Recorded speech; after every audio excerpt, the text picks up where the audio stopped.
On this episode of the Table of Content, we have Joseph Adams and Jacob Gorsich in the studio to talk about their work with We Are One Body Audio Theater as the team that brings the stories to life with their sound effects work. And I guess we'll have to answer the question, do you prefer the letters FX or the word spelled out? Stay tuned, all coming up next on the Table of Content.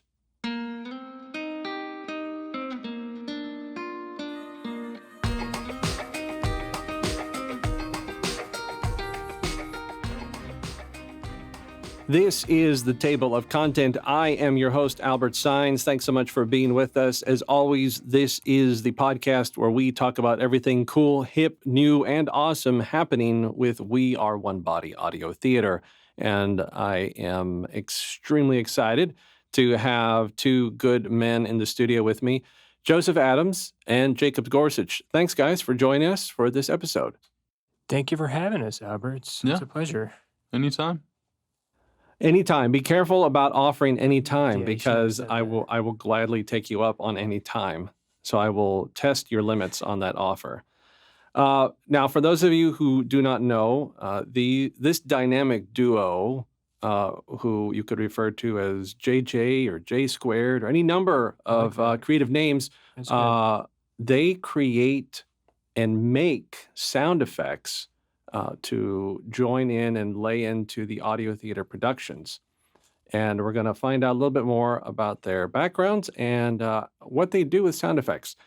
So I'm going to start off with the veteran, Jacob Gorsich, actually. Jacob, where do you come from as far as background history and how you got into sound effects work with WAOB Audio Theater? Well, I actually wasn't expecting it at all, Albert. This profession just kind of fell into my lap. So I was actually going to be a state cop in Pennsylvania, and I decided that wasn't the vocation for me. So I backed out of college and eventually found myself here, where I have a lot of good friends and a great work family. Yeah.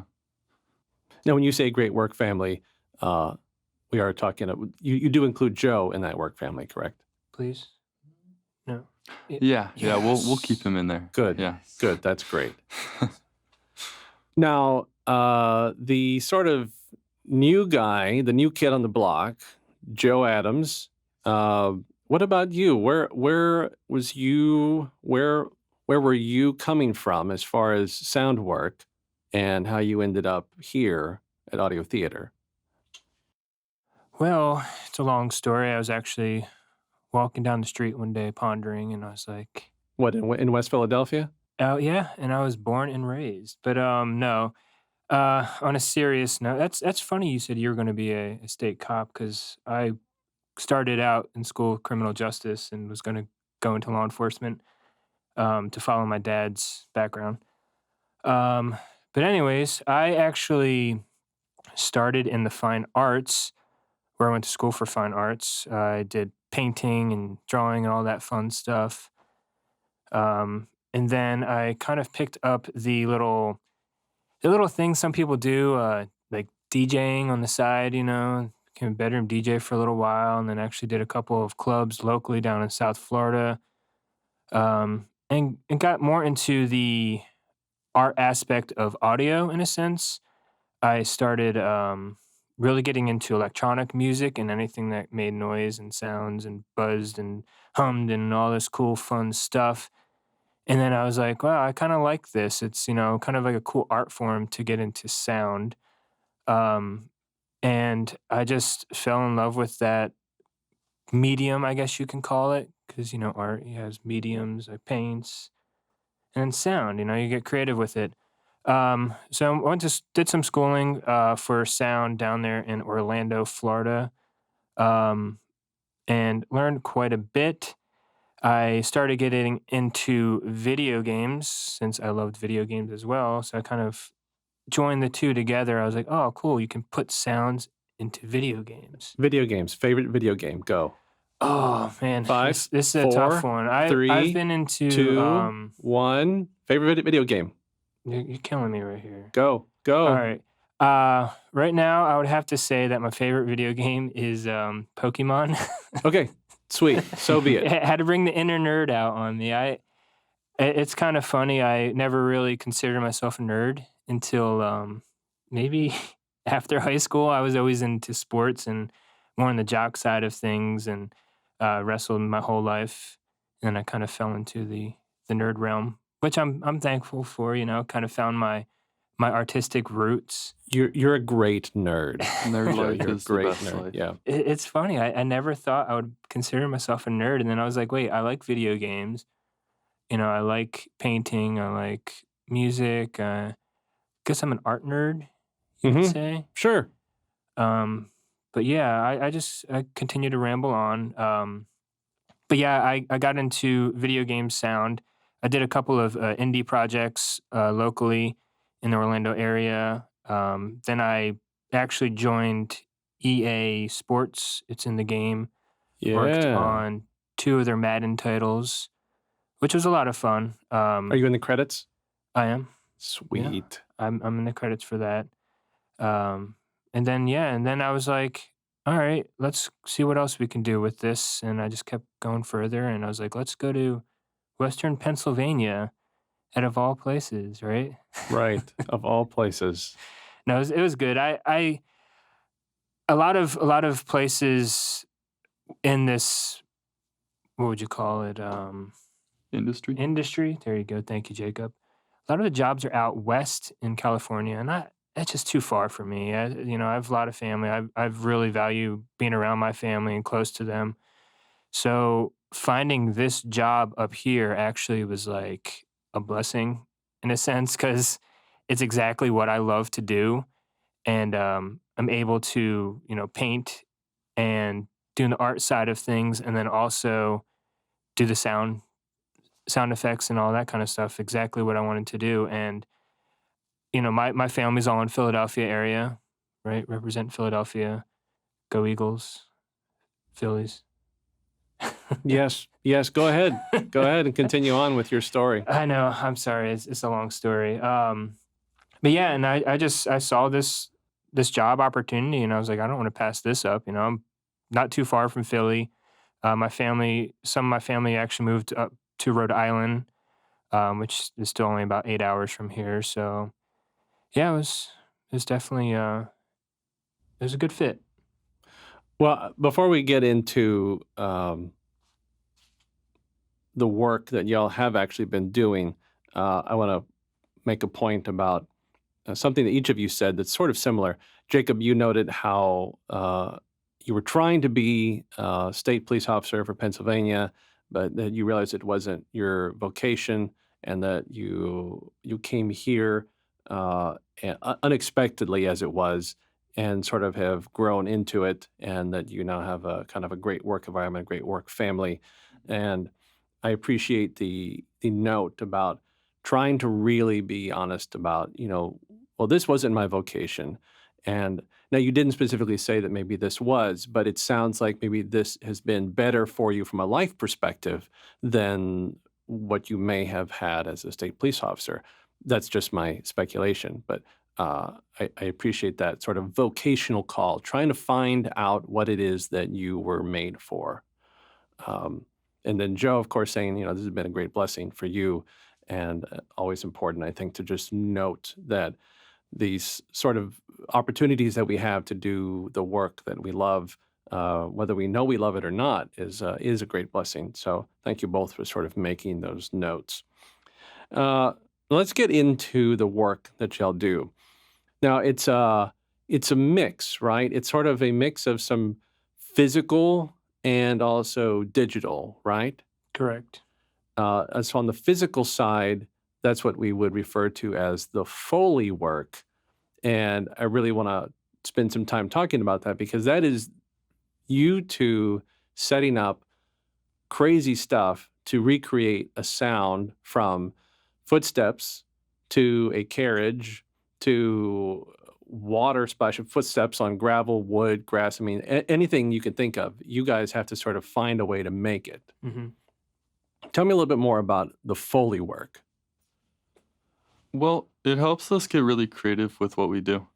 And Now, like Jacob's saying, if the Foley does help you kind of get more of that creative realm of creating the sounds from scratch, and just sitting there and thinking, how can we create this sound in a unique way, but that's also going to come across as what it actually is. I know working in this medium of not having visuals to go along with the sounds is very, very tough because you are using your imagination, and everybody has a different imagination, I would say, which makes us all unique. But yeah, creating them from scratch is definitely rewarding because what we do is we would normally get the script, we'll read it over, we'll find the sound cues, we'll find out what is going to enhance the story, and then we just go to the drawing board. I know last production we designed a wagon wheel assembly, which we built from scratch. We actually went and we drew out, excuse me, we drew out the schematics and everything, and kind of, I guess not schematics, but just the blueprints. And we just drew it up from scratch, and we're like, all right, that's what we want to do. And we knew, what would be a nice sound for a wagon wheel. So we went out, and Jacob was actually cutting a tree, and we used the little slabs of the tree that he cut down with, with the what kind of tree was that? Do you remember? It may have been a cherry Cherry tree? or an oak. Oak? Maybe Yeah. cherry oak? Is that a thing? Or Probably, cherry yeah. coke? I don't know. But yeah, it and it had the right weight to it.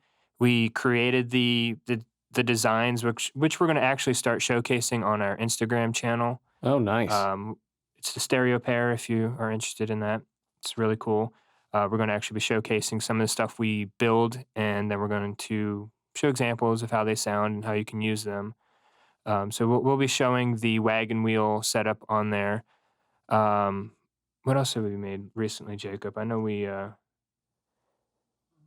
had the Zoom stuff. I don't know if you saw all of our Zoom productions during this quarantine. We've been getting You're talking about the live virtual the live productions. virtual, Yeah, correct. We actually got really creative with those because we're working from home and trying to see what we can use from around the house, and just to enhance the stories live. It was a lot of fun. Jacob, you actually, if you want to explain what you built for the, what was that, the Father Brown, was it the the Eye of the Apollo? Apollo? Yeah, that one. Oh, the elevator door. Yeah. Yeah. So we had to recreate a old-fashioned elevator door, the gate that Yeah. opens and closes. And so I just took some very long metal slats, and I cut them each to about 6 inches. And I had to bolt all those together in sort of the, what would you call that? Like the Diamond. accordion shaped style. accordion, Right, yeah. right. Mm-hmm. And from there, we had to figure out how to put handles on the sides. So I cut a broomstick and then attached those on either side with some metal wire. And from there, we had the accordion elevator door. Yeah. And we also, through the Zoom productions, we found 10 different ways to use a clean toilet plunger, he was supposed to be a guest on this podcast. We should have brought him on. That would have been a great didn't guest. I show. would have loved to have seen what the clean plunger could add to this podcast. We didn't say it was clean. No, Jacob I did. made very specific emphasis on the word clean. Brand Got new. me there. We just found it. Yeah. No, it is funny how much use we actually did get from that plunger, and it's just very cool. Like being able to use different objects in multiple productions for different things. I think we used it for jumping into water, Mm-hmm. and then we also used it to jumping into the rabbit hole in Alice in Wonderland, which that's just part of the imagination process that I think is key to our job. Being able to use your imagination, being creative, and then saying, how can we accomplish this sound without actually doing the actual sound itself, which makes it fun. Yeah, and every day it's something new, like the toilet plunger. I didn't think we'd have any more use for it after we were splashing it around, and then next week it's Alice in Wonderland, and then we found a way to use it actually the other day. for an upcoming production as well. So Yeah, so that plunger is going to need to have like its own office soon, I It's going to have think. its own star on the door. Yeah. Plunger. Starring the plunger. You know, one of the things that I appreciate about the Foley work is, so I actually started the sound effects kind of department with Jacob a couple of years ago, and then I migrated, and Jacob was sort of flying solo, and then Joe came in to sort of be a sort of step up in sound effects and digital sound for audio theater. But I remember when Jacob and I first started, we had a few things, we had some dishes, we had a couple of boards. Jacob built kind of the first sort of Foley box for different textures.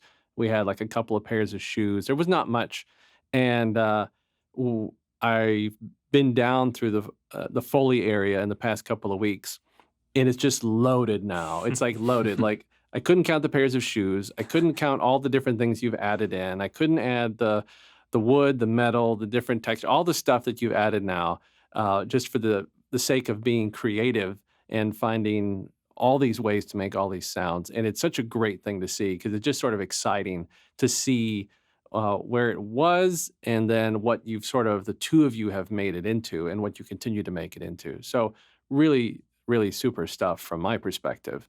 And I think everyone has really appreciated the sound effects being added in.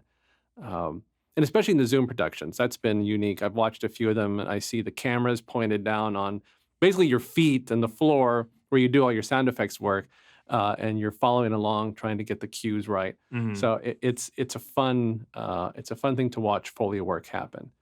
But we're losing some time, and I don't want to miss out on some of the digital work that you do for sound effects. Can you expand a bit on that, Joe? On the digital side of things, what we like to do, for example, the Christmas Carol. I hope you all listen to that one. But you can't always use Foley just to really enhance the soundscape of your productions. And for example, the Ghost of was it Christmas Future was the last one, I believe, right? hmm correct. I should know this. We were in that for so long. But yeah, for that one, for example, I actually used my own voice and I recorded it, and I was doing very throaty sounds, really getting some weirdness from my chest and everything. And I recorded that down, and I chopped it up in a way, and I processed it. Did some pitch shifting on it. Layering it, and then I put it into a sampler where you can actually play on the keyboard. So you can actually play the sound of That's Christmas great. Future on the keyboard. So it's all, you go up to different octaves and you can play kind of like musically in a sense, but So it real- Joe's musical throat. yeah. Okay. I am the voice of Christmas Future. No, but yeah, and it was really fun and exciting because I was able to add parameters in there too, on the MIDI keyboard to open up some of the filter.